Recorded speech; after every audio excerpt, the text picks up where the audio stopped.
I feel like most of the issues that stepmoms have stem from guilt and the shame for how they feel about how they're experiencing stepmom life. So you're not alone. You're not a bad person for feeling the way you feel. It's okay. So today I want to go through and just really normalize some of the things that a lot of stepmoms are feeling. And then I'm going to share just some things that, looking back, I wish I would have done differently when I first became a stepmom.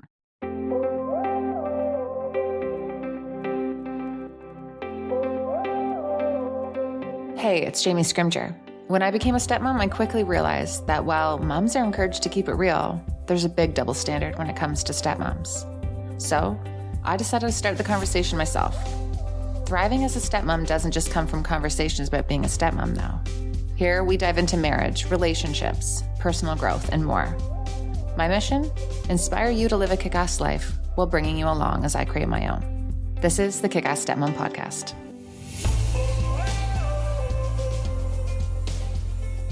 Alrighty, guys, welcome to the KICK-ASS Stepmom Podcast. All right, so today, this week's episode, I really wanted to talk about something that's coming up for me a lot when I'm working with coaching clients, when I'm messaging with you guys in my DMs. And it's about the guilt and the shame that stepmoms feel.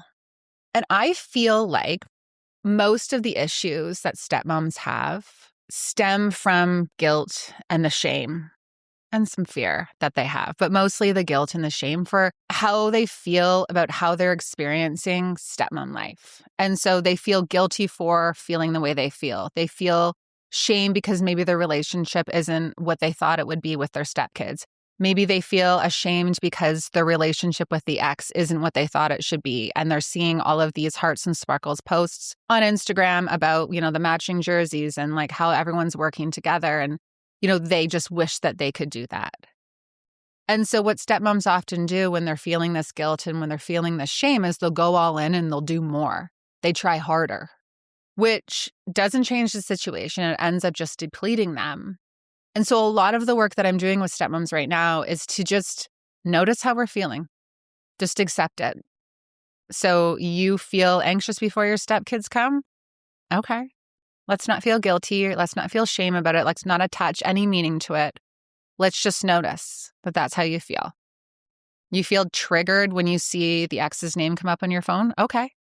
We don't need to act right now. We don't need to respond. We don't need to try to solve the problem. Let's just notice how we're feeling. And so that's something that I've been really, really working on with them, because here's the thing based on the season that I'm in right now. So my stepkids, if you're new here, are out of the house. My youngest stepson is away at university. My two older stepkids, they are living on their own. They're working, like they're doing their thing. And so they're very much launching into the world. And so I'm on the other side of it. And I'm not saying everything's perfect. I'm not saying there's not some issues that come up, some stressors, but I'm out of the trenches. And so I can look back and see things more clearly, see what matters, what doesn't, what works, what doesn't. I'm just looking back on this experience with this whole new lens, which is why I've continued working with stepmoms, because I can just see it from just an outsider perspective, like a bird's eye view, if you will. So today I want to go through and just really normalize some of the things that a lot of stepmoms are feeling. And so hopefully if you're listening to this, you realize you're not alone. You're not a bad person for feeling the way you feel. And it's okay. And then I'm going to share just some things that, looking back, I wish I would have done differently when I first became a stepmom. Let's be honest. When life is loud, your bedroom needs to feel like a retreat, not an extension of the chaos. There's something about climbing into really good sheets, putting on high-quality pajamas that just shifts your energy immediately. Insert Cozy Earth. I am beyond obsessed with their bamboo PJ sets and their duvet cover and sheet sets, also made from viscose from bamboo.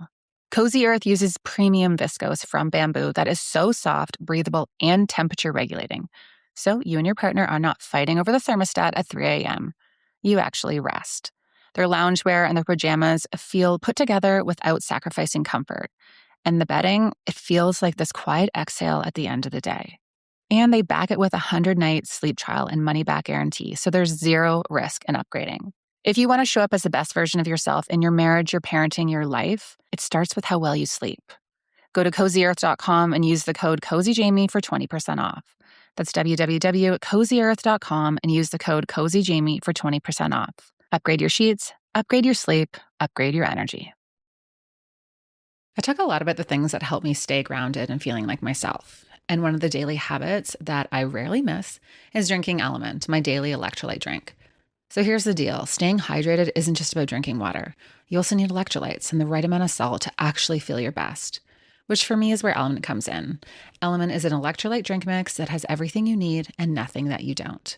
So each packet has 1,000 milligrams of sodium, 200 milligrams of potassium, 60 milligrams of magnesium, no sugar, no gluten, no BS ingredients. I drink it the first thing in the morning, before or during a workout, when I'm flying and traveling, if I'm having a few cocktails, and honestly, just any time I need something in my water. And the difference? Better energy, no brain fog, fewer headaches, and just overall feeling sharper. I rarely go a day without, and when I do, I notice it. If you want to give it a try, head to www.drinkelement.com/KICK-ASS Stepmom. And when you order through that link, you're going to get a free sample pack with 8 flavors so that you can test them out and find your favorite. That's www.drinklmnt.com/KICK-ASS Stepmom. And you're going to get a sample pack with all 8 flavors so you can test out and figure out your fave. I personally love the lemonade salt and watermelon, and Darren is a huge fan of the orange and the lime. Head to www.drinkelement.com/KICK-ASS Stepmom to get a free sample pack with your purchase. This offer is only available through this link. All right, so I have a list here. First thing that I want stepmoms to stop feeling guilty about is not having a good relationship with the ex. I think a lot of stepmoms feel like they need to have a really positive relationship with their partner's ex to be a good stepmom. And hey, in a perfect world, we would all be able to co-parent, we would all get along, everyone would realize we're all on the same team, right? But it's not a perfect world. This situation, divorce, co-parenting, step-parenting, it brings up emotions that none of us ever saw coming. And so it's really easy for us on the outside, or people on the outside, to think, oh, this is how I would act. This is how you should act. This is what you should say in response. But all of our triggers and all of our fears and all of our insecurities, like they're all just really like the scabs are picked when you're in a step family dynamic. And so it brings out versions of us that we never saw coming. And so you may want to react a certain way and you may plan on reacting a certain way. And then when you're in it, all of a sudden you're like, oh my gosh, like I feel like I was just totally hijacked and reacted as a person who I didn't think, I never saw that coming. And so that happens for stepmoms, it happens for moms, it happens for everyone, right? And so this is a very tricky situation. And so in order to have that really healthy co-parenting partnership, all the players need to be doing the work in order to get there. And that's not always possible. So again, there's so many stepmoms who are trying and trying and trying, hoping they can achieve this, but it's not all on you. So I just want you to know you can be a great stepmom without having a great relationship with your partner's ex. And sometimes the healthiest relationship you can have with her is no relationship at all. Sometimes that is the best case scenario and healthier for the kids and for you and for everyone. Number 2, I don't think you should feel guilty if you don't love your stepchildren like they're your own children. I'm going to say that again. I don't think you should feel guilty if you don't love your stepkids like they're your own. Okay? So many contributing factors, and we've talked about this many times, that contribute to the stepchild-stepmom dynamic, right? And so, whether they've accepted you, maybe they're having behaviors and it's making it very difficult for you to even connect with them. Understanding that stepmoms have a different bounce back rate than, real moms and dads. Like, again, it's a different dynamic. And so I want you to be okay. Like, if you don't love them the same way as you love your own, that's okay. I wouldn't go tell everyone that. I wouldn't broadcast it because society hasn't caught up to that. I wouldn't treat them any differently. But if you're feeling that in your heart, just accepting that is going to give you the space to be able to move forward and improve that relationship. But again, often it's that guilt and that shame that even prevents us from like moving forward and moving through these emotions to try to improve the situation. So don't feel guilty. I don't want you to feel guilty about having a different relationship with different stepkids. Often my clients will come to me and they'll say, well, I'm really close with my stepdaughter, but I just can't connect with my stepson, or vice versa. Again, different kids, different reactions to the divorce, different personalities. Like there's so many contributing factors here. And some kids bounce back easier. Some kids are more, they're easier to connect with, right? And so again, this is human and this is okay. You don't need to feel guilty and you don't need to feel shameful about it. Again, it's about how you treat them and how you respond to them. So I'm not saying go treat your stepkids differently than you would treat your own kids or anything like that. But I just want you to know that feeling you have inside, the one that's really like weighing on you, the one that makes you feel like you're not doing this good enough or that you're failing in some way, it's normal. The next thing, again, I just want you to stop feeling guilty for feeling ashamed of how you feel. The whole experience, just stop feeling guilty about it. Just acknowledge your experience. And so when I'm talking to stepmoms who work with me, again, that is the advice I'm giving them. Instead of feeling like when something comes up, you need to act or you need to react or you need to fix it, just notice the feeling. Notice it. Be like, oh, I'm feeling very anxious about my stepkids coming. Okay, why? What's going on here?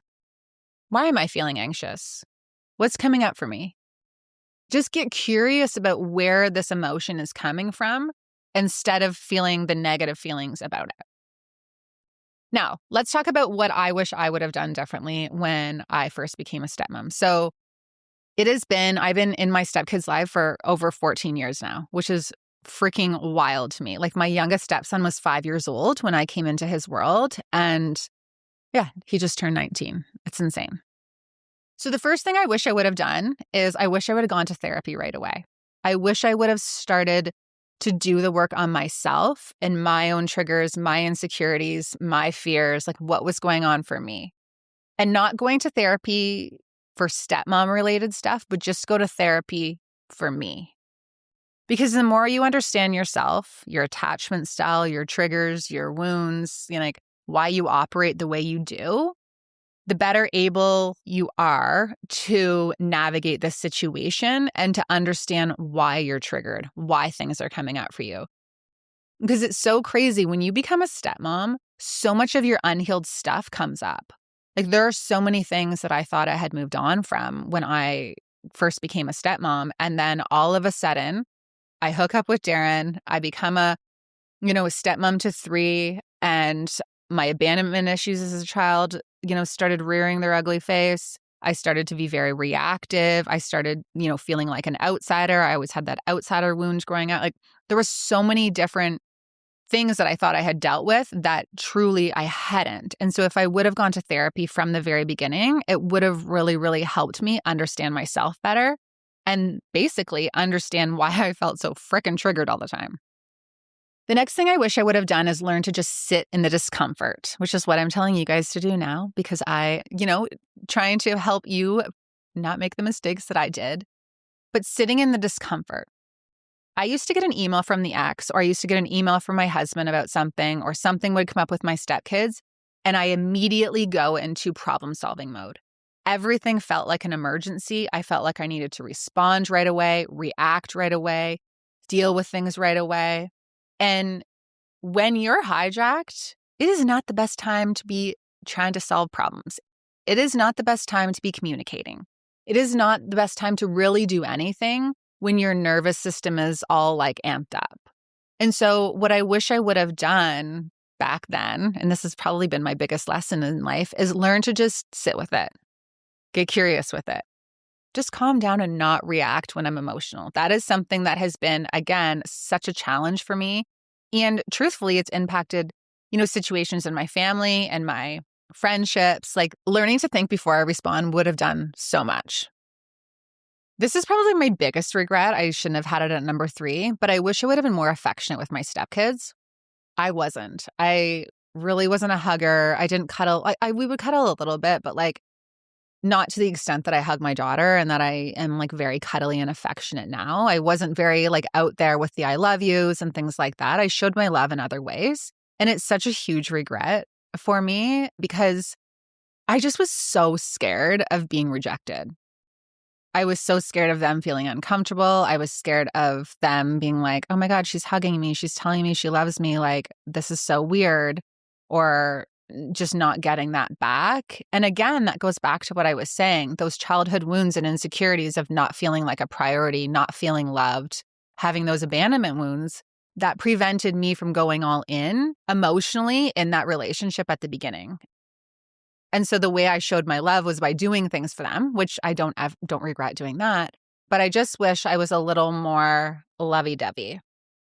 I also wish I would have talked less about the conflict. I truly let the conflict consume me in those early stepmom days. And it was all I talked about with my girlfriends, with my family, with like Darren. It's like it really consumed everything that we did. And I didn't realize just how much that constantly keeping that conversation alive was impacting me. And that's a lot of the work that I do inside Elevate, right? Is stepmoms don't realize how much having these conversations all the time, the vent sessions, the feeling focused on everything impacts your ability to show up in your work, in your friendships, in, your goals and the organization of your home. Like it truly does bleed into everything because sometimes it feels like step family conflict, like just takes up all of the oxygen in the room.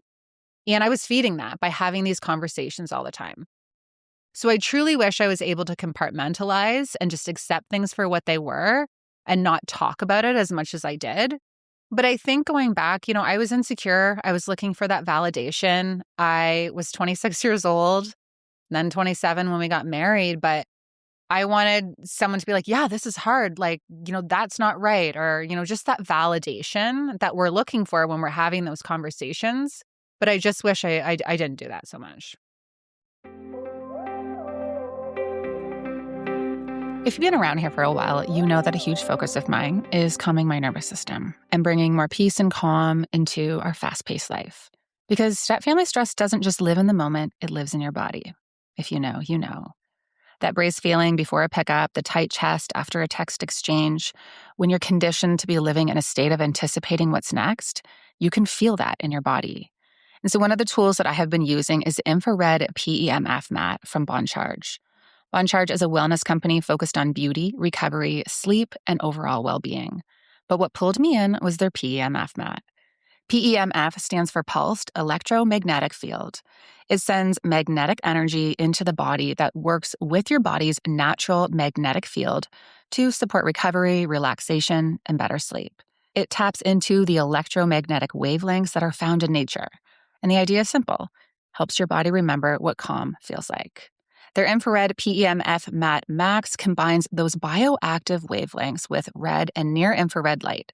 It's low EMF, flicker-free, and you can literally unfold this mat into your living room, do yoga, stretch, meditate, read a book, or just lie there and let your body chill. I often put on my red light panel, also from Boncharge, and do some stretching on the mat while I'm listening to a meditation. It is all about the habit stacking. For me, it's less about performance and more about regulation.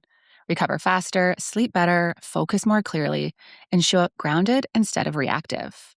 And if you are building a little home recovery ritual, they also have infrared sauna blankets, red light therapy panels, blue light glasses, and more, all designed to help you increase well-being, recovery, and sleep without adding more chaos to your routine. If you want to check it out, you can use my code SCRIM for 15% off at www.boncharge.com.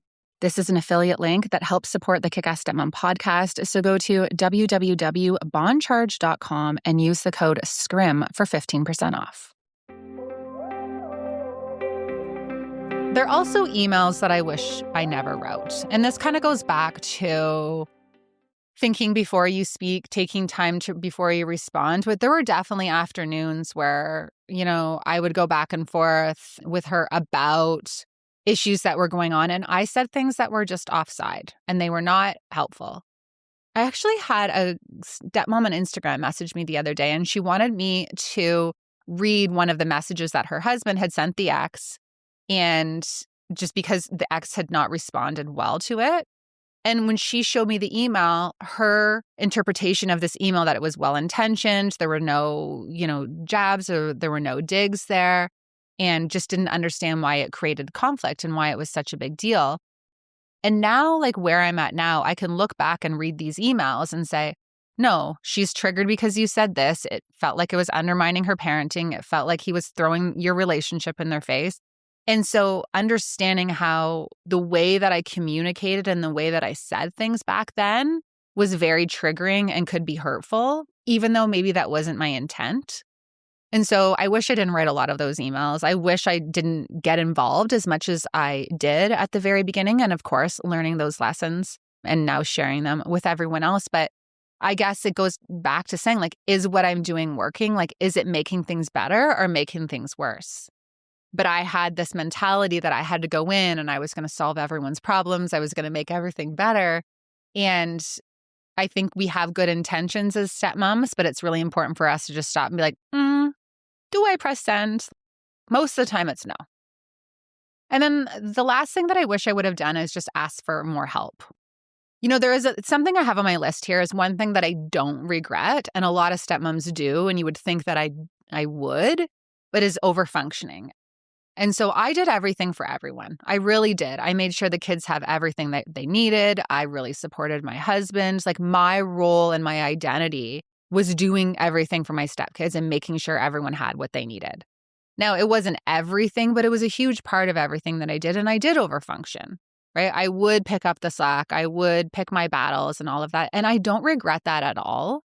But what I do regret is not asking for help when I needed it. Because there were times where I felt like everything was on me. And because I had always done everything, no one thought I needed any help because no one thought I wanted any help because I didn't many times. And so it made me sometimes feel resentful that everything was on me, but I put it all on me. And so there were times, mostly in the last couple of years where I realized like if we needed help cleaning up the house or if I needed help with certain things, all I had to do was ask. And I wish I asked for help more. I wish I asked my family for help more. I wish I, asked my partner for help more. I wish I asked the kids for help more when I was feeling overwhelmed instead of carrying that burden on myself. So it kind of, it can go both ways. Like, do I regret overfunctioning? No, because it's kind of what I do and how I don't regret that at all. Maybe I'll change my mind on that later. But I do regret when I did have those feelings of overwhelm, not asking for help when I needed it. Alrighty, that's it for this one. I really just kind of wanted to share where my head's at when it comes to step family stress and give you guys permission to just not feel guilty for however it is that you are experiencing things right now, because you're human, you're not alone. This is a very complicated role, and so your feelings are valid. And if you want to dive into them anymore, be sure to shoot me a DM on Instagram. I love hearing from you guys, but hopefully this helps. I'll see you in the next one.